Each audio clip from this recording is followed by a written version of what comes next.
Olá, gente. Eu gostaria desse vídeo fazer um react de um vídeo, de um react do Iago Martins, do pastor Iago Martins, sobre a inerrância bíblica. E nesse vídeo eu gostaria de comentar o que esses três professores, né, o professor Marcos, o Alisson Alves e o professor Fábio Sabino, né? E eu quero comentar o que eles falam, refutando o professor, o pastor Iago Martins, tá certo? Então, eu vou colocar as falas deles e depois eu vou comentar sobre o que eles falam, tá bom? Mostrar os erros gigantescos que este vídeo contém, beleza? Lembrando que o canal Dois Dedos de Teologia é do professor Iago Martins, que é calvinista, beleza? Ele é presbiteriano. E hoje nós vamos pegar os pontos em que ele comete erros básicos de história, exegese e, principalmente, todo aquele contorcionismo que nós vemos sempre por parte dos mais fundamentalistas. Professor Fábio Sabino, seja bem-vindo. Notem que eles começam com uma chamada ad hominem, dizendo que o pastor Iago Martins é um conservador, calvinista, presbiteriano. Inclusive, ele é da Igreja Batista, né? Eles começam lá exatamente com ad hominem, uma falácia, para preparar aqueles que o argumento que o Iago Martins usar não passa de um calvinista. Então, isso é uma preparação, é um tipo de falácia, né, sobre chamado ad hominem. Mas vamos continuar. Fique à vontade aí para fazer suas primeiras considerações, sua apresentação. Já também divulgar seu trabalho aí. Vamos passar mais esses. Silvinho Lado. Para quem não me conhece já sabe que eu sou o professor Fábio Sabino. E para quem não me conhece está conhecendo agora, né? Tiro on. Eu conheço o professor Fábio Sabino de suas heresias, inclusive refutei algumas no meu canal, né? E demonstrei que ele não sabe exegese nem grego. E ele é um agnóstico, né? E o objetivo dele é colocar problema na Bíblia e demonstrar que a Bíblia é cheia de erros, né? Inclusive, ele sempre está acompanhado com ateus e agnósticos, porque ele é um agnóstico. Eu também quebro o gelo. Bom, sou escritor, se quer conhecer meu trabalho, é só colocar lá na Amazon, professor Fábio Sabino, ou colocar no Google, professor Fábio Sabino, os senhores conhecerão um pouquinho a respeito da minha pessoa, que digo que toda a minha vida é um livro aberto, escancarado, tá tudo aí no Google, tudo aí. Então, só colocar professor Fábio Sabino. Show de bola. Professor Alisson, fique à vontade, fale do seu trabalho aí, por gentileza, seu canal. Uma excepcional noite aí, meus queridos. Prazer imenso estar aqui mais uma vez no canal do professor Marcos. A gente sempre tem essa prioridade de estar com esse carinho aqui no meio de duas grandes esferas aí teológicas, dentro de um trabalho acadêmico, né? Diferenciação que a gente vai fazer muito bem clara aqui, né? Que a teologia bíblica confessional sendo apresentada como uma teologia acadêmica. Então a gente vai ter que pontuar, né, se realmente essas informações são verídicas, né? Então compartilha aí, né? Senta o dedo aí no like. Quem está chegando agora aí, se inscreve no canal do professor Marcos. Recomendo muito aqui, é um trabalho excepcional que ele faz dentro de livros e fontes acadêmicas que não são muito acessíveis, né? Principalmente aí nos seminários confessionais de igreja. O trabalho do professor Sabino igualmente, né? Um trabalho acadêmico, né, com grandes referências também de livros que não são muito comuns dentro do meio religioso, mas são livros teológicos acadêmicos. E aqui a gente vai colocar esse tema, né, que é um tema já há séculos muito debatido, mas sempre vira e mexe, surge, né, personagens de influência aqui dentro do meio eclesiástico para estar atacando até mesmo outros pastores que fazem um trabalho tão excelente quanto, mas se coloca como uma perspectiva acadêmica, né? E aí a gente, como acadêmico, temos que analisar se essa perspectiva aí é real ou não é.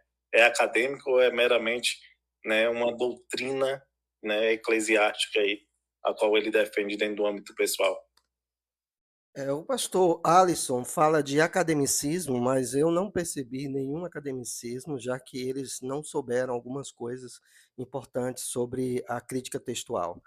Então, eu não vejo aqui diante de mim eruditos que realmente nós possamos, pelo menos, chamá-los de eruditos. São estudantes, sim, são teólogos, sim, podemos dizer, mas erudição nessa área da Bíblia eu não vejo, eu particularmente, né? Já que eles estão se apresentando, eu estou falando exatamente por isso, né?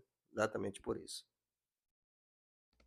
Então compartilha aí a live, joga aí nos canais, chama os crentes aí também que tá fraco na fé para aprender o que é uma teologia. Crentes que estão fracos na fé, colocando que a Bíblia tem erros. Como um crente pode fortalecer-se na fé?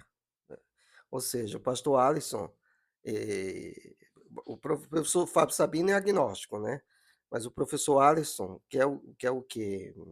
Contar história para crianças, como ele vai fortalecer crentes dizendo que a Bíblia é cheia de erros? Notem a cabeça e percebam aí a falta de coerência racional, né? De robustez aqui. Show de bola. Bom, pessoal, recentemente o Iago Martins, meu canal é contado por ele, ontem alguns Estou adiantando. tio, beleza? A introdução é bonitinha, tá? Uma série de vídeos sobre contradições bíblicas. Infelizmente, ainda em pleno século XXI, ainda há quem acuse as escrituras de ser um livro cheio de contradições. Querem comentar alguma coisa em cima disso? Querem começar, professor Alisson? Não, deixa ele trazer as acusações aí, né? Não, já posso? Se o Alisson for tecer comentário, eu já começo por aqui mesmo. Pode falar. Bom, todo mundo sabe que ele é um fundamentalista, ele vai usar crença e fé, por isso, porque já está lidando com o vocábulo, ainda dá para acreditar. Ele usa uma questão temporal, ainda dá para, essa preposição, acho que poderia abreviar, mas tudo bem, para acreditar que a Bíblia é inerrante. E o bom é que ele generaliza. Então, quando ele pega a expressão Bíblia, ele está dizendo tudo. Ele não está separando entre Antigo e Novo Testamento. Então, ele já está colocando uma concepção de probabilidade e possibilidade, uma questão temporal, e da questão da crença. Logo, por ele ser um fundamentalista, não sei se ele dirige a igreja alguma coisa, mas ele vai colocar que não, que você pode ainda acreditar na Bíblia, que ele vai colocar que ela é inerrante, que ela não contém erros. E o bom é que ele generalizou tudo isso, porque usou a expressão Bíblia. Sempre o Antigo Testamento ou o Novo Testamento teria uma diferenciação, mas a epígrafe... Percebam que o professor Sabino, ele faz uma separação entre Velho e Novo Testamento. Os apóstolos não faziam essa separação. Essa separação veio exatamente na modernidade, praticamente, né? Os apóstolos não faziam essa separação. Tanto é que nós vemos Paulo falando livremente do Velho Testamento e Novo Testamento. O próprio Pedro juntou as cartas de Paulo juntamente com as demais escrituras. Então não havia separação. Ele fala isso porque ele não conhece, ele não sabe isso. Tá? Bem claro, e vamos ver se realmente a Bíblia toda é inerrante. Obrigado, vamos lá. Acusação boba, normalmente baseada em ignorância genuína, às vezes em deturpação maliciosa, mas não deixa de ser uma questão. Pode parar. Ignorância boba. Ou seja, então ele está dizendo que as pessoas que não defendem a inerrância, elas são ignorantes bobas. Seria muita presunção de um ignorante como ele e um bobo como ele e um trouxa como ele, que coloca dessa questão, porque para defender isso só usando crença e fé mesmo, mas eu quero ver os fundamentos dele. Bora lá. Preste atenção, houve ofensas. O Iago, eu tenho certeza que ele não quis ofender ninguém.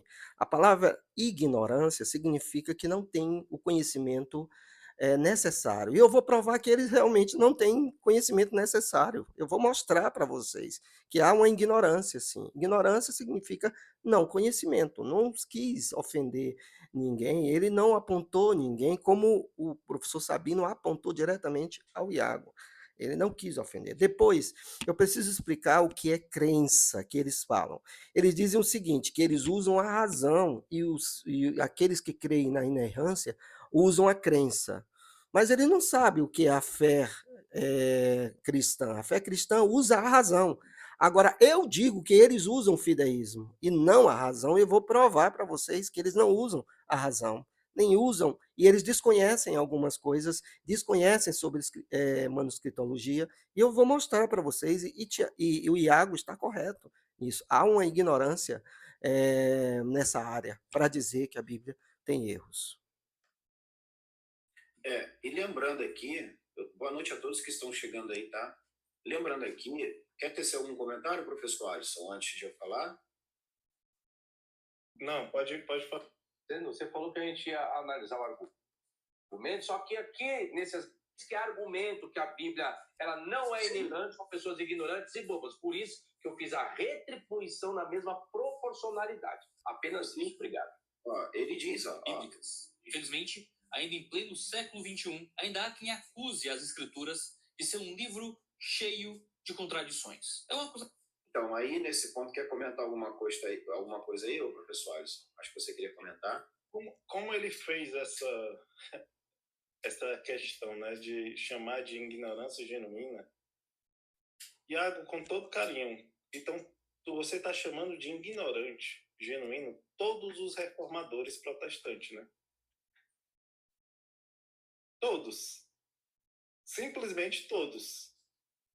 Porque quando se tem uma questão histórica da própria reforma, a qual você participa também dela, por estar defendendo uma teologia que vem dentro de uma questão histórica dessa reforma protestante, você também está chamando Lutero, Calvino, a qual você tanto defende as doutrinas dele, também de ignorante, né? Porque se formos basear a doutrina dessa inerrância que você está querendo defender totalitária, né? Lutero mandou tirar livro de Bíblia, Calvino fez um destroço em várias hermenêuticas, principalmente quando se trata da questão da Bíblia hebraica, né? Então, assim, vamos ver se eles também tiraram o contexto humano dessa própria Bíblia que você chama, dizendo que ela é inerrante e infalível. Então, vamos lá os teus argumentos aí, né? Vejam como o professor Alisson, ele desconhece muitas coisas. Jamais um reformador disse que a Bíblia tinha erros. Jamais. Jamais um reformador. Ao contrário, uma das teses da reforma é só a Escritura. Só a Escritura. O que aconteceu com Lutero é que Lutero ele teve dúvidas diante do livro de Tiago, da controvérsia entre graça e obras. E aí Lutero teve dúvidas, mas Lutero jamais disse que a Bíblia tinha erros. Jamais Lutero buscou em outros textos para dizer que a Bíblia tem erros. Ao contrário, Lutero defendia os das Escrituras. Calvino, muito menos. Esse pastor Alisson não sabe, gente. Olha, diante do que ele falou aí, quase eu desistia, porque eu estou vendo que realmente não tem nada de erudição. O problema de ter dúvida, isso é normal. No primeiro século, tiveram dúvidas de alguns livros. Por exemplo, 3 João, tiveram dúvida do Apocalipse, do livro de Hebreus. Isso. Vejam o que Iago falou sobre ignorância. Eu acho que isso daí é o seguinte, ele já parte por ataque, é o que a gente chama de envenenamento do poço. Ou seja, na verdade, o que ele traz aqui se você não acredita, que são os mesmos argumentos fundamentalistas que a gente ouve por aí, nós estamos cansados de assistir por aí. Ou seja, se você não acredita, tá? Não acredita que a Bíblia ela é inerrante, logo você tem uma ignorância. E ao passo que somente ele, é o que eu estou avaliando aqui, somente ele possui, tá? somente ele possui a verdade absoluta. Então, ou seja, ele está... Não é somente ele, professor Marcos, o apóstolo Paulo também, porque disse: toda a escritura é inspirada por Deus e digna de confiança. Então não é só o Iago, não, é o apóstolo Paulo, os reformadores e e muitos outros eruditos, eh, PhDs que confirmam a inerrância da Bíblia. Vocês que realmente estão dizendo aí que não são eruditos, pelo que eu tenho visto, que estão dizendo que a Bíblia tem erros. Então não é só o Iago, não. Todos os acadêmicos, os pesquisadores, inclusive arqueólogos, porque ele cita aqui questões arqueológicas também, tá? Ele faz esse tipo de ataque até arqueólogos renomados, beleza? Mas vamos lá. A arqueologia, ela não pode ter a última palavra da inerrância bíblica. Se você procurar para o Rodrigo Silva e outros arqueólogos, eles dizem isso, porque a arqueologia são achados e muitas vezes interpretativos. E outra coisa, há coisas que ainda não foram achadas. Então, por não achar alguma coisa, não se pode dizer que aquele texto é errado ou não. Então, isso é fora de questão. Jamais a arqueologia vai dizer que um texto é errado, errante. Jamais. Né? Em deturpação maliciosa, mas não deixa de ser uma questão que afeta uma boa parcela do povo de Deus. Muitos têm dúvidas sobre como lidar com as aparentes contradições que envolvem o Antigo e o Novo Testamento. Nas últimas semanas, eu pude sentar com a equipe aqui do canal e nós resgatamos as 439 acusações de contradição bíblica que foram levantadas pelo The Reason Project, do Sam Harris, o neurocientista norte-americano, conhecido como um dos 4 cavaleiros do Apocalipse, através do melhor uso possível do hebraico e do grego bíblicos, e da pesquisa histórica e arqueológica. Nós queremos... Ponto. Aí ele fala desse site, tá? Onde acho que ele é um neurocientista, né? Esse site está no ar, já nos foi apresentado até em algumas lives que eu participei, teve um rapaz que trouxe esse site, colocou. O que acontece? Ele cita esse site, porém, que apresenta essas mais de 400 ou cerca de 400 contradições, mas tem um porém, ele cita hebraico e grego bíblico, ou seja, ele piora mais ainda a situação, porque dentro da gramática, dentro do hebraico, dentro do grego e dentro da arqueologia, Iago, eu acho que você, de fato, nunca leu uma obra de William Fox Albright, o pai da arqueologia bíblica, tá? William Foxwell Albright, ele é o considerado aquele que é o pai da arqueologia bíblica. Ele abriu as portas para a arqueologia bíblica. Então, é um ponto que eu vou trazer aqui também. E sim, essa proposição do Iago é um ataque e é uma defesa do seu fundamentalismo. Algo mais a acrescentar, professor? Deixa rolar. Deixa rolar. Beleza. Mostrar por meio de uma série longa, talvez muito longa de vídeos, que a palavra de Deus, por mais que tenha sido inspirada por meio de 40 autores em uma redação que demorou mais de 2.000 anos, ela continua sendo um texto uno, na verdade, que é revelada por Deus. Parem. Isso aí eu chamo de o famoso ensino da cartilha.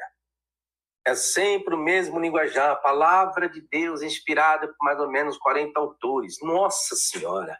Eu queria que o Iago Martins nos desse o nome desses 40 autores e suas devidas comprovações, né? E quando você fala de autores, você está dizendo que esses autores, de fato e verdade, existiram e escreveram.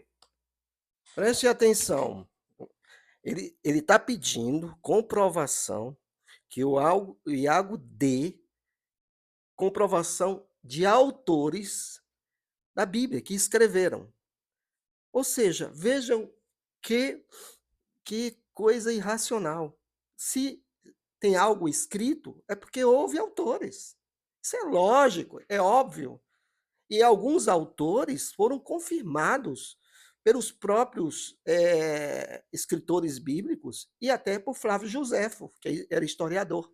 Então, ele não sabe isso. Ele está dizendo para o Iago da comprovação dos autores. Mesmo que há livros que não se tem uma comprovação de um autor, como o livro de Hebreus, o livro de Jó, mas teve um autor. Teve um autor. Ele não sabe isso, olha o que ele está falando. Agora, Iago tem isso? Não, gente. Isso é ensino de cartilha. Isso é conversa para boi dormir, o velho ditado antigo popular. Essa ideia que ele coloca é uma falácia, né? Que ele coloca uma chamada falácia da petição de princípio. Ele já coloca como isso é uma cartilha, ou seja, ele mesmo coloca essa definição para refutar algo que não tem como refutar. Então, ele está dizendo que praticamente que houve os escritos, talvez, sei lá, como a caneta sozinha, ou né, o papiro sozinho, porque ele diz que não teve, praticamente não teve autores, né? Porque ele pediu provas para os autores. Isso aí é um absurdo. Vejam, gente, o despreparo desses que dizem que eruditos. Então, o que nós vamos ter aqui nós não, né? A série que ele vai fazer, isso é bom para quem gosta de cartilha, do ensino prézinho, vai ser uma maravilha isso aí. Pode continuar. Show de bola. Algo a acrescentar, professores? Pessoal, olha só, deixa eu dar um recado a todos do chat aqui. Ataque gente, porque ele vai falar de vários. No 2:14, ele vai começar a falar sobre. E aí ele também deu uma inerrância para defender uma doutrina. Weinberg.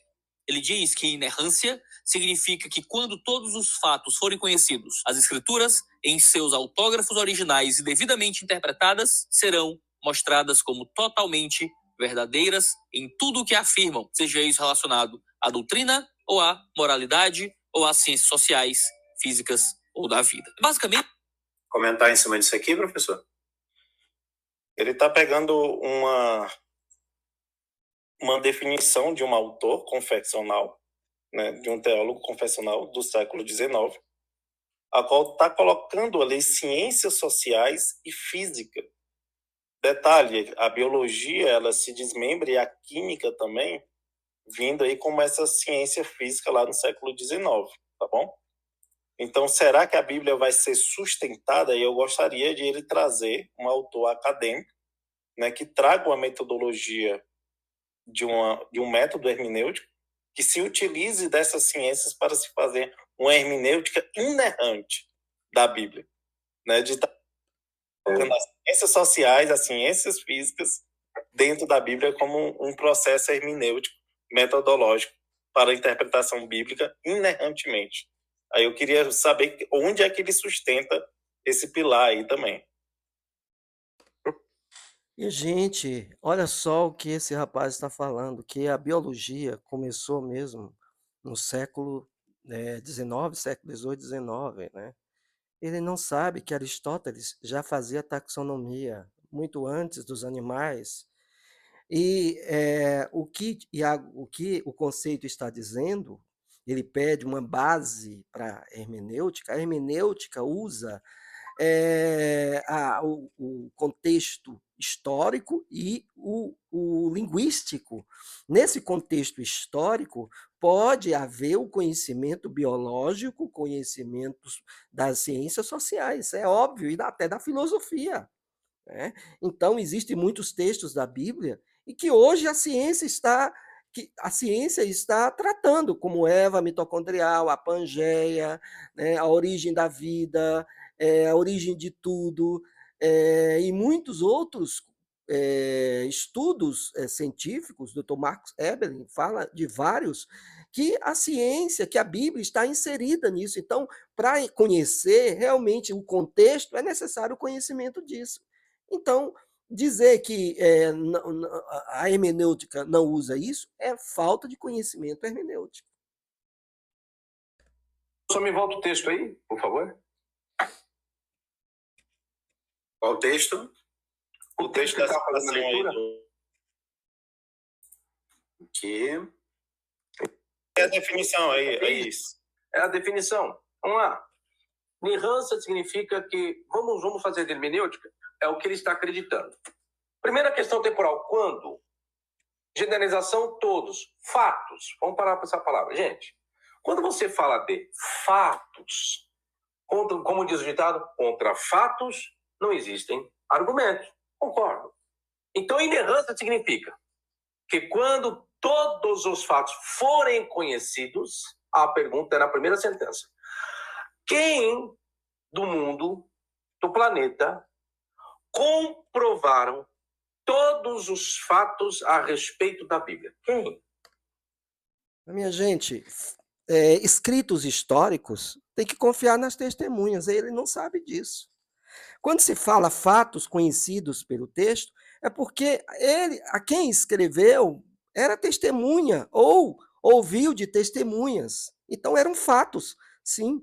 Todo relato histórico, ninguém estava lá quando Augusto César, ninguém estava lá quando Nero subiu ao poder, né? Ninguém estava lá, mas foram os escritos. Então isso são fatos. São fatos. Ele não sabe isso, minha gente. Ok. Logo na primeira sentença, Iago, já poderia derrubar a inerrância. Porque você está concordando que o conceito de inerrância é quando todos os fatos forem conhecidos, vírgula, as escrituras e os seus autógrafos originais. Vou parar aqui, antes desse conectivo. Onde é que está esse ponto aí, né, pessoal, sabendo? Vamos lá. Gente, só não me faça perder meu raciocínio, pelo amor de Deus. Duas coisas interessantes aqui. Primeiro, a palavra escrituras. Tem que saber primeiro o que é escrituras.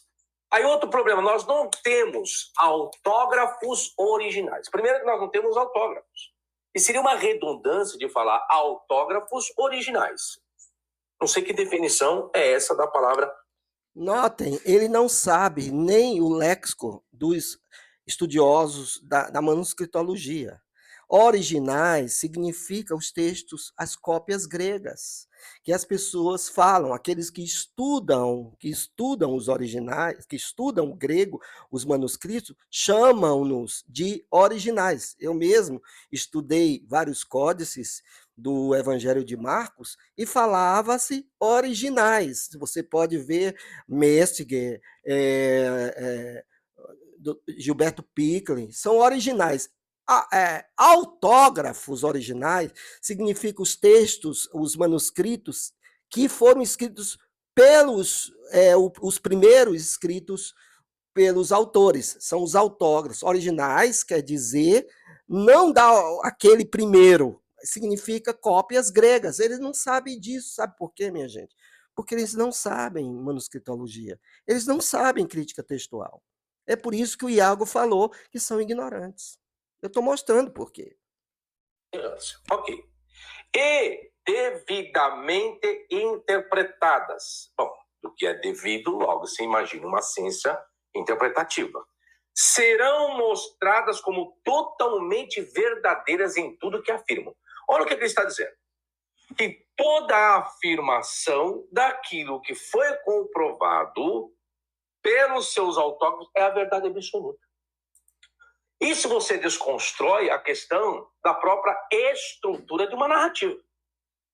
Porque ele está colocando que toda narrativa ela é verdadeira e literal. Então, logo, ele está esquecendo que uma narrativa pode ser lendária, pode ser folclórica. Ele não está falando nada disso, nem ler eles sabem. Né? Não está falando nada se é literal ou nada, ou se é fictícia, ou parábola, ou poesia. O autor está dizendo que a escritura em seus autógrafos originais devidamente interpretadas, ou seja, saber o gênero textual. Eles não sabem o que é gênero textual, eles não sabem o que é tipo textual, eles não sabem isso, gente. Eles não estudaram letras, eles não sabem, não estudaram exegese, eles não têm condição. Então, o texto está dizendo devidamente interpretada, ou seja, saber se é uma parábola, saber se é uma literatura apocalíptica, saber se é uma narrativa histórica, saber se aquilo é um tipo de escrito judaico. devidamente interpretadas, serão mostradas como totalmente verdadeiras. Ele não sabe isso, minha gente. Ah, então tem que tomar muito cuidado, porque esse escopo dessa definição fugiu totalmente de um artifício de quem escreve alguma coisa que são estruturas literárias. É figurativo, é simbólico, é literal, é lendário, é folclórico. Aí ele vai colocar totalmente verdadeiros em tudo que afirmam. Seja isso relacionado à doutrina, olha o conceito agora, à moralidade, às ciências sociais, físicas ou da vida. Ou seja, um pobre coitado, quem escreveu isso como definição, e um pobre coitado ainda, quem pega essa expressão como uma verdade absoluta. Pelo visto, não conhece nada de hermenêutica, muito menos de exegese. Vocês estão vendo o nível que eu não os chamo de eruditos? Um erudito jamais falaria isso. Não sabe nem ler, né? Nem interpretou direito. Ele não sabe nem sobre a língua portuguesa, imagina as outras línguas. E sem contar que ele coloca, pegando esses pontos aí que ele está colocando, quando ele fala sobre os autógrafos, aí temos um problema ainda maior, porque não é possível se fazer a reconstrução dos textos bíblicos, você não tem os originais. Mas olha o que ele coloca, ó, as escrituras em seus autógrafos. Olha o que esse rapaz está falando, meu Deus. Como ele não sabe nada de manuscritologia. Ele diz que não é possível fazer a reconstituição dos autógrafos. E as cópias estão aí para isso. As cópias estão aí para isso. Há várias cópias, mais de 3.000 cópias no mundo todo, e muito mais, 3.000, mais de 4.000 cópias do mundo todo. Claro que há sim. Ele não sabe isso, minha gente. Isso é um absurdo. São essas pessoas aqui que estão dizendo que a Bíblia tem erros. Originais. Subliminarmente, ele está colocando aqui como se esses autógrafos fossem os originais. Nem os autógrafos, tá, representam por si só os tais originais. Por quê? Por quê? Porque você não tem os originais para comparar com os autógrafos. Então, os mais antigos, e aí nós temos, acho que é o P52, né, professor? Que é o Evangelho, um papiro do Evangelho de João, não é isso? O P52. Esse P52, pessoal, eu acho que eu o tenho aqui, só para vocês terem uma noção da dificuldade que a gente tem, aqui, ó, a partir disso daqui, se foi feita, aí eu peço ao público que julgue, beleza? Esse daqui é o P52. Esse é o P52, que é o chamado papiro Highlands. Ele é um dos menores. Olha quantos centímetros ele tem. Ele tem 6,5, assim, por 8,5, ou seja, a base, certo, vezes a altura. A altura dele é essa daqui, 8,5 centímetros. Ele vai conter trechos do Evangelho de João, no capítulo 18, aí tem versículo 31 a 33 e 37 a 38. Só que temos uma problemática. E aí entra a pergunta: como que, a partir disso daqui, se foi reconstruído todos aqueles escritos que estão no Evangelho de João? Minha gente, vejam a ignorância desse professor Marcos. Desculpe eu falar isso. Ele diz que é impossível reconstruir o Evangelho de João porque o papiro mais antigo, que é o papiro 52, do segundo século, ele diz que é só um pedacinho, realmente é só um pedacinho, né?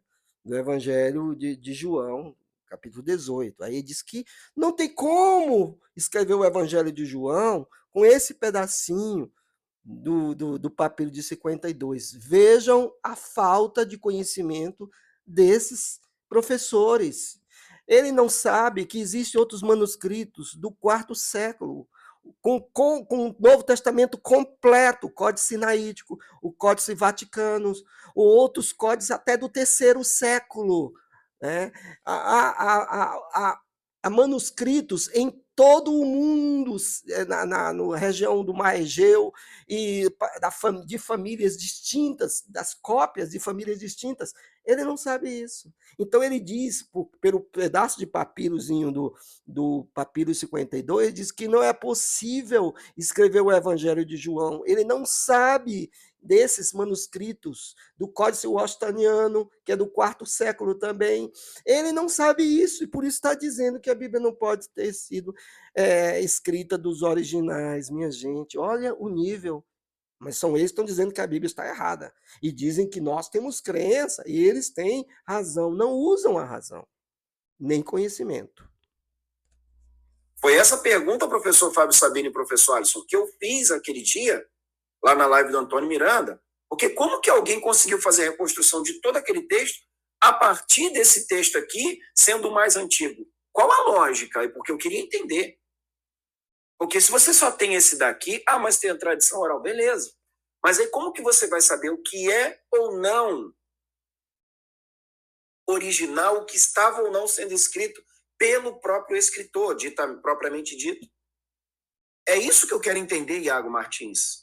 Como que os autores conseguiram reconstruir todo o texto apenas com o mais antigo, sendo esse daqui contendo 6,5 por 8,5 centímetros? Eu quero entender de coração. Você não entende porque você não sabe, professor Marcos. Você não sabe nada de crítica textual. Você não entende porque você precisa estudar. Antes de você falar isso, você precisa estudar, professor Marcos, que as pessoas ficam rindo de vocês. Aqueles que sabem manuscritologia, né? Ficam rindo. Você dizer que não pode escrever, mas há muitos manuscritos que foram escritos, que foram cópias, manuscritos em todo o mundo que se coadunam, né? Então você não sabe isso, por isso que você não entende. Então, veja bem, se é inspirado, então deveria conter apenas isso daqui, porque esse é um dos originais. É um dos originais que contém o Evangelho de João mais antigo. Então, cadê o restante? Como que os escritos, o Evangelho de João foi reconstruído apenas a partir disso daqui? Fica a pergunta. Eu sempre, dentro da academia, sempre chamei esse artifício de apelar para a questão dos autógrafos como um defunto. Parece aquela cena do filme brasileiro A Cidade de Deus, né? Quando o traficante chama os meninos, né? Aí coloca eles para ser um X9 para denunciar quem é que tinha roubado lá. E aí ninguém quer denunciar ninguém. Aí ele vai e mata o primeiro, né? Aí logo depois ele pergunta: e aí, quem foi? Aí o meninozinho dá o passo na frente, né, para não morrer mais ninguém. E aí ele pergunta: e aí, quem foi que fez o roubo? Aí ele pega e aponta pro defunto, né? O defunto já tinha morrido, não dava como responder que tinha sido ele ou não que tinha feito a parada. Então, apontar para esse tipo de coisa, de dizer que a inerrância está lá, é apontar para um defunto que não consegue mais falar, não consegue mais produzir dados, não consegue mais esclarecer que o que tu está definindo aí como inerrância lá nos autógrafos. Aí o professor Marcos acabou de trazer aqui, e se for o autógrafo, né, professor Marcos? Realmente, quem fala que a inerrância está nos autógrafos, realmente é um erro, porque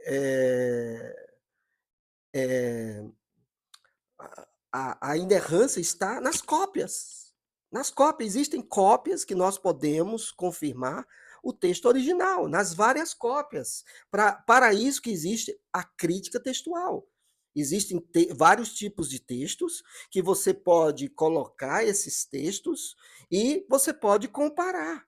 Existe, para isso, a crítica textual. Então, não é somente nos autógrafos, não existem mais os autógrafos, mas as suas cópias existem.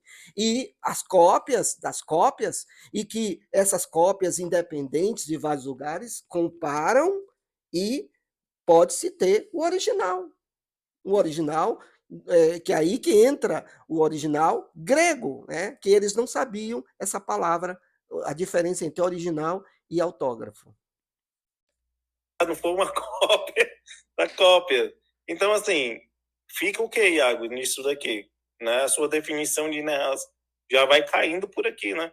Porque o autor que você traz como uma questão confessional até não está nem levando a questão histórica de se defender. Os judeus pensavam assim, Iago, na Bíblia hebraica, esse conceito de inerrância que você acabou de trazer, esse é o conceito judaico? Existia esse conceito de inerrância no judaísmo, na Bíblia hebraica? Mas é claro que sim. O próprio Jesus diz que a Escritura não pode falhar. A Escritura não pode falhar.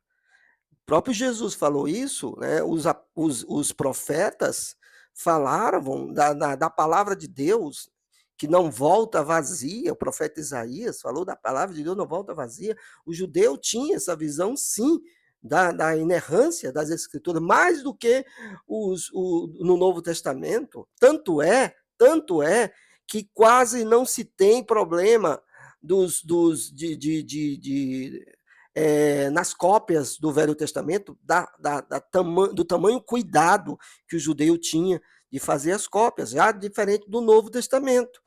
Então, é claro que os judeus assumiam a inerrância bíblica. Exatamente.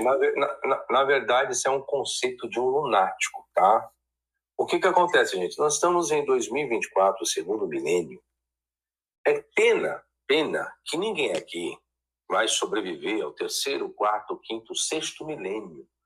Eu vou dizer uma coisa para os senhores. Se nós vivêssemos 10 mil anos, essa questão temporal nunca seria realizada. Inerrância significa que quando todos os fatos forem conhecidos. Sabe quando se dará o conhecimento de todos os fatos? Nunca. Por quê? Porque não são fatos. Se fossem fatos, seriam conhecidos. Não tem como ser conhecido porque não foram fatos. Tá bom? Então, só uma orientaçãozinha para os...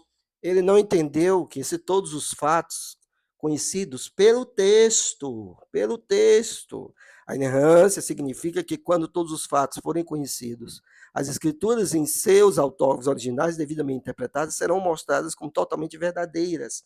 Todos os fatos conhecidos pelos escritos. Ninguém vai saber sobre o Éden. Não tem como, né, conhecer onde era o Éden, ou como era o jardim realmente. Ninguém tem foto, mas sabe-se pelo texto.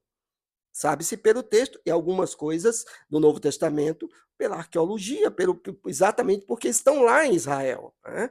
Então é nesse sentido, e isso ele não compreendeu. Está? Pode dar continuidade. Ele bota um ponto aí, né? Olha só, essa última parte aí, essas últimas duas linhas aí, que ele coloca assim, ó, como totalmente verdadeiras em tudo o que afirma, seja isso relacionado à doutrina ou à moralidade, ou seja, a Bíblia, ele coloca a Bíblia como um padrão moral, as Escrituras como um padrão moral. Nós já sabemos que é complexo isso daí. Ou as ciências sociais, físicas ou da vida. Eu quero saber onde a Bíblia se encaixa como padrão para questões de ciências sociais, ciências, no caso aqui, biológicas, porque já que ele colocou aqui físicas ou da vida, então acredito que isso daqui esteja relacionado a essa questão. Então, fica complicado, entendeu? Então, ele fala que a Bíblia é complexo. A Bíblia é o único padrão moral que existe. Se não for a Bíblia, não há padrão moral. Você pode matar uma velhinha aí. Não tem padrão moral. Ah, mas tenho medo da justiça.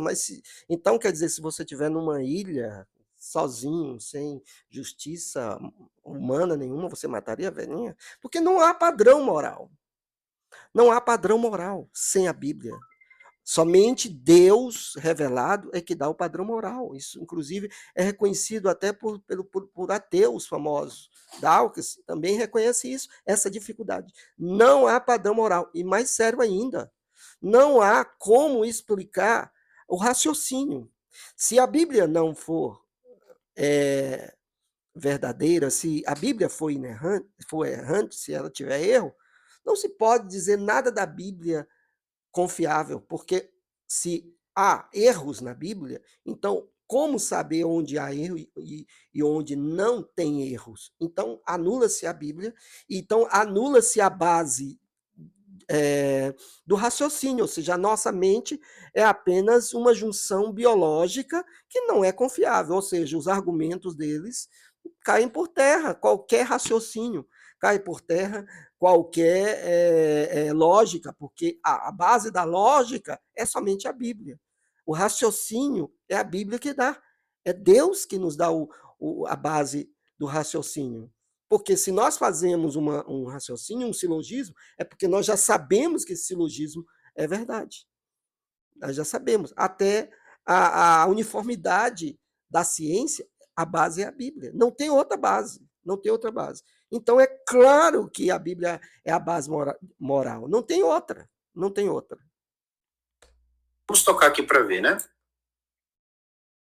A doutrina ou a moralidade ou as ciências sociais, físicas ou da vida. Basicamente, a doutrina de que a Bíblia, em seus originais e corretamente interpretada, não possui qualquer erro de qualquer natureza. Essa doutrina da inerrância, que sempre foi muito amada na igreja e na academia cristã, passou nos últimos séculos a ser atacada na academia. E hoje, infelizmente, é uma doutrina que tem sido atacada também no seio da igreja. Existe uma série de pregadores e de teólogos famosos que usam sua influência para falar contra a ideia de uma Bíblia inerrante. Sim, a doutrina da inerrância tem uma história bastante longa. Jesus e os apóstolos trataram todos os textos do Antigo Testamento como absolutamente verdadeiros em... Opa, acho que aqui já dá mais um ponto, né, professores? Beleza. Aí eu faço uma pergunta aqui ao público e aos professores aqui na sala. Vamos lá. Os textos apócrifos, eles foram considerados inspirados pelos pais da igreja? E aí, professores? Não. Peraí, calma. Você tá se fosse referir ao Antigo Testamento, a gente teria que trabalhar com a linha judaica, tá? Patrística em segunda posição. Tá? Primeiro a gente teria que lidar com o cânon do Antigo. Isso sim, o cânon do Antigo antecede a patrística, tá? Só para a gente lembrar disso, tá? Para a gente não misturar as coisas, antigo com novo. Entendeu, professor? Então, entra um porém, vamos lá. Os textos do Antigo Testamento, primeiro ponto, né? Tem até uma obra de crítica textual que eu tenho aqui, e não só essa, mas várias outras obras de crítica textual, que vai falar, inclusive, que alguns textos foram produzidos a partir do ano 300. Alguns textos bíblicos foram produzidos ali a partir do 4º século. Uma vez que a gente sabe também que... Antes ou depois de Cristo? Antes de Cristo. Ah, tá. É que você só falou... Não, eu esqueci do AC e do DC. E um outro ponto que me chama a atenção também é que, na verdade, nós não conseguimos rastrear os textos do Antigo Testamento antes do período do 4º século. A gente não consegue nem rastrear nem no 4º século, ele chega no máximo ao 3º século, máximo que a gente consegue chegar. Mas, enfim, aí tem a questão da tradição oral, mas é complicado. Vamos lá. E aí ele está colocando aqui que os apóstolos consideraram os textos do Antigo Testamento como inspirados. Bom, e aí entra a problemática. Onde eu quero falar da problemática? Por quê? Muitos textos considerados textos do Antigo Testamento, como o livro de Enoque, alguns outros textos, foram rejeitados pelo protestantismo. Tá? Vou colocar aqui o protestantismo. Só que Iago Martins, aqui me referindo a você diretamente, quando você coloca que os apóstolos, eles endossaram, vamos colocar que eles endossaram, né, a inspiração dos textos do Antigo Testamento, você tem que fazer uso do livro de Enoque. Obrigatoriamente o livro de Enoque. Porque você encontra, por exemplo, a doutrina que o apóstolo Paulo ele impõe ali sobre a questão do véu na igreja, por exemplo, está diretamente relacionada a uma questão que advém do livro de Enoque. Por quê? Porque ele vai falar que as mulheres devem cobrir as suas cabeças por causa dos anjos. E isso advém justamente pelos pais da igreja, depois eu vou colocar aqui, que consideraram o livro de Enoque. Inclusive teve um pai chamado Atenágoras, que ele considerou Enoque como um grande profeta. E o protestantismo não aceita o livro de Enoque. Há também passagem no Novo Testamento em que você tem que colocar o livro da Assunção de Moisés, que foi rejeitado pelo protestantismo, como um livro inspirado, certo? Por quê? Quando você pega o livro de Judas faz a menção à Assunção de Moisés, que vai contar a história de como o corpo de Moisés foi pelejado, tá, entre Satanás e Miguel, entendeu? E aquela referência ali é o livro da Assunção de Moisés. Podem comentar, pessoal. Bem, gente, há um outro desconhecimento também da chamada intertextualidade. Intertextualidade é alguém que usa um texto dentro de outro texto, não significando que todo aquele texto seja até mesmo de concordância com aquele que cita, ou seja inspirado. É verdade que os autores do Novo Testamento citaram algumas passagens do livro de Enoque. Né? Nós temos Judas, como ele citou, Judas, Pedro, né? O apóstolo Pedro, a epístola de Pedro. É verdade, sim, que eles citaram, tiveram algumas citações do livro de Enoque. Mas a igreja que nós podemos ver, na igreja, pelos pais da igreja, nós vemos pelos escritos da igreja, eles não aceitavam o livro de Enoque como inspirado, embora que tenham sido citados. Então, a igreja, desde sempre, ela tinha os livros, hoje do cânon do Velho Testamento, certo? E não aceitavam os livros chamado pseudepígrafos ou os livros não inspirados, né? Apócrifos. Eles não aceitavam, então isso não quer dizer que tem que aceitar aquele livro porque foi citado. Nada a ver. Isso daí também, se quiserem, tá? Eu vou, para você sabendo que eu comentar mais uma coisa, que eu vou deixar, como já está no 3:21, eu quero ir até o 3:58, aí do minuto. Não pode dar quantidade, eu tô fazendo as anotações do que ele está falando. Tá ótimo, porque aí eu vou completar todas as matérias que foram tratadas naquele texto. Os primeiros pais da igreja defendiam a inerrância dos escritos, tanto do Antigo Testamento quanto dos apóstolos. Agostinho e Tomás de Aquino, por exemplo, defenderam essa doutrina explicitamente por diversas vezes nos seus escritos. E a doutrina da inerrância continuou a doutrina padrão da igreja no período da Reforma e não recebeu questionamentos relevantes dentro da academia cristã até o século XIX. Nem todo historiador da teologia vai concordar comigo nisso. Cada um deles vai escolher a primeira grande crise da inerrância naquela polêmica doutrinária que mais lhe chama a atenção. Mas, para mim, pessoalmente, eu creio que a primeira crise quanto à inerrância veio com as ideias de Charles Darwin, justamente no fim do século XIX. Por mais que, aparentemente, essa não tenha sido a intenção de Charles Darwin, sua ideia sobre a evolução das espécies acabou sendo usada. Olha aí, já que ele falou de inerrância, de patrística, uma coisa que eu achei, que eu gostei, é que ele falou que todos, eu gosto que os fundamentalistas sempre generalizam. Acho que eles têm um problema muito grande com isso. Eles não conseguem colocar partes, alguns, é um vocábulo difícil fazer parte da estrutura do vocábulo deles, né? Se ele coloca que todos os pais da igreja defenderam o que é a Bíblia hoje, então tem que aceitar aquilo que eles também defenderam, que não está na Bíblia também no dia de hoje. Só pegarmos o Códice Sinaítico, o Códice Vaticano e o Códice Alexandrino, os três principais códices, deve aceitar os livros que ali estão, que não estão canonizados. A Epístola de Barnabé, Pastor de Hermas, a primeira e segunda carta que Barnabé escreveu, o Pastor de Hermas, que também foi escrito, Clemente de Roma escreveu, Barnabé escreveu. Aí eu pergunto, por que não está na Bíblia então? Temos que concordar também, já que se fala, a primeira coisa que eu queria entender desse Iago Martins é em qual momento os primeiros pais das igrejas do primeiro século defenderam Bíblia, porque o cânon não estava formado. Então, quando a pessoa fala de defenderam a Bíblia, todos os pais das igrejas defenderam a Bíblia, Iago Martins, você tem que lidar com o cânon, filho. E o cânon se dá em 366 depois de Cristo. Olha, como ele desconhece isso, né? Desconhece profundamente que o cânon antes do término do primeiro século, já havia um cânon bíblico. Tanto é que a prova disso é o chamado cânon de Marcião, ou Marcion. Esse cânon de Marcion é exatamente um herege do primeiro século, que ele tentou tirar os livros que eram dizendo ele que eram totalmente influenciados por judeus.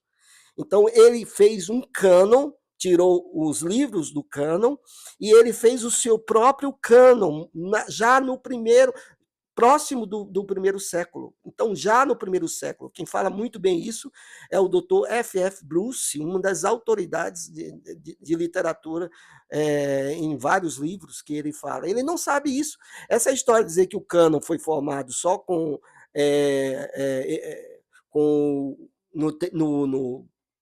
no quarto século, né, com Eusébio, quando organizou, né, ele já tinha esse cânon, você pode ver a história eclesiástica de Eusébio. Então, já no primeiro século, já havia vários tipos de cânon. Eu posso até, em outra oportunidade, mostrar para vocês. Ele não sabe isso, por isso que ele está dizendo. Eu estou dizendo que essa turma não sabe crítica textual. Então, Clemente de Roma não defendeu Bíblia alguma, Inácio não defendeu Bíblia alguma, Inácio de Antioquia, Policarpo não defendeu Bíblia alguma, Justino Mártir não defendeu Bíblia alguma. Estou uma ordem sequencial para você entender, tá bom? Tassiano, que fez o Diaquessar, não defendeu Bíblia nenhuma, Tertuliano não defendeu Bíblia nenhuma. Defendeu sim. Todos eles eram considerados também apologetas, ou seja, eles defendiam a própria Bíblia, entendendo que a Bíblia era inerrante, é nesse sentido, não havia um tema inerrância bíblica. Mas eles defendiam a Bíblia com a própria Bíblia, principalmente Tertuliano. Né? Então, Justino Mártir, né? Então eles defendiam, claro que sim, isso não é verdade. Irineu de Leão, que escreveu Contra as Heresias, defendeu Bíblia nenhuma, porque não existia um cânon. Você tem uma ideologia construída daquilo que alguns tinham, um livro como bom para si, daquele... Vocês estão vendo, gente, são essas pessoas dizendo que a Bíblia tem erro. Então, eu aconselho que vocês procurem pessoas preparadas, né? Pessoas que estejam dentro da academia da área, né? Eu estudei, eu tenho mestrado em teologia exegética no Mackenzie. Eu estudei os manuscritos, eu estudei crítica textual, certo? Então, eu estou dizendo isso porque eu estudei. Então, muito cuidado, minha gente, com essas pessoas que dizem que são eruditos e não sabem crítica textual. Poderiam republicar aquele livro, apenas isso, porque o cânon se dá em 363 no Concílio de Laodiceia. Mas vamos aceitar, para facilitar a didática, que realmente existe um cânon no segundo século, no início do segundo século. Aí eu pergunto, vamos aceitar então o Evangelho dos Hebreus? Vamos! Porque Justino Mártir dirá que a respeito do julgamento de Jesus e de tantas outras coisas, Justino Mártir conheceu a respeito do Evangelho de Hebreus. Por que não está na Bíblia canonizada então? Vamos falar então que a crucificação de Jesus, a negação do povo judeu e clamando para crucifica-o, Justino Mártir dirá que veio da carta, qual ele conheceu de Atos de Pôncio Pilatos. Mas por que não está na Bíblia também?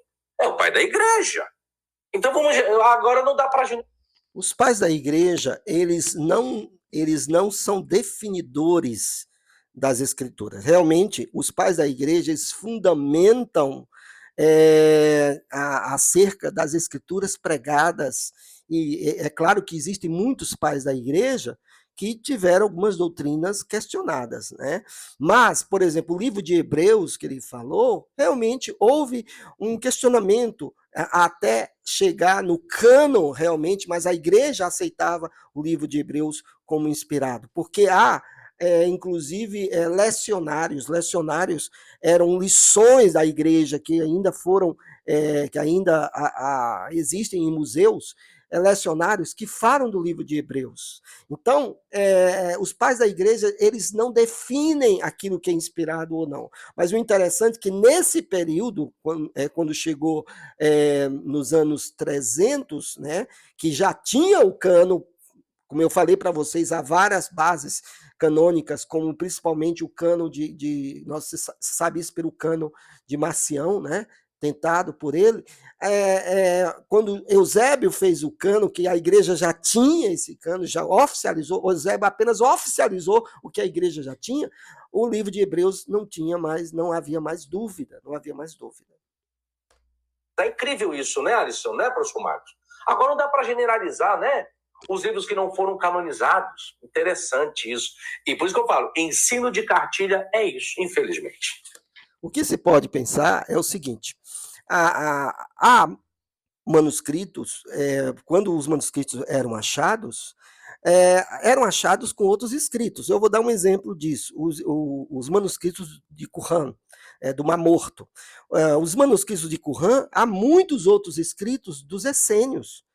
E não significa que tem que estar no cânon dos judeus, mas porque juntamente com aqueles manuscritos do Velho Testamento, do Mar Morto, havia outros escritos. A Septuaginta, por exemplo, havia também alguns textos que a igreja não aceitava, mas estava juntamente com a Septuaginta, né? E que a Igreja Católica ela incorporou alguns livros no cano católico. Então, por ter livros, não significa que a igreja aceitava como canônico. Por exemplo, o Didaquê. O Didaquê eram escritos que geralmente eram achados juntamente com manuscritos, mas não significa que eles são inspirados. Então tem que se entender exatamente isso. E nós vamos ficando por aqui na primeira parte, porque já tem 1 hora, depois eu vou continuar para mostrar que realmente esse React é uma graça, né? Não tem sustentação o que eles falaram, tá? Deus abençoe e eu vou fazer o segundo vídeo.